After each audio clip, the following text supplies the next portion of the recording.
ego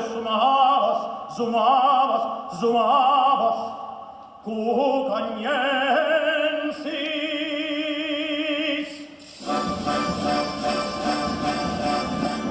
Et consilium meum scumbibulis, et insecta deci volutas mea est, et qui manem equesirit in taverna post vesteram nudus egredietur,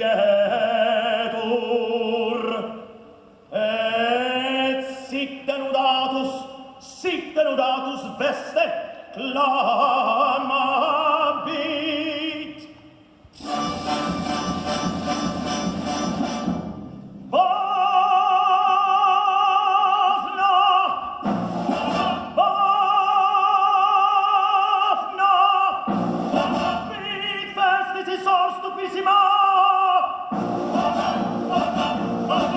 Nostra vita gaudia, abstulisti omnia.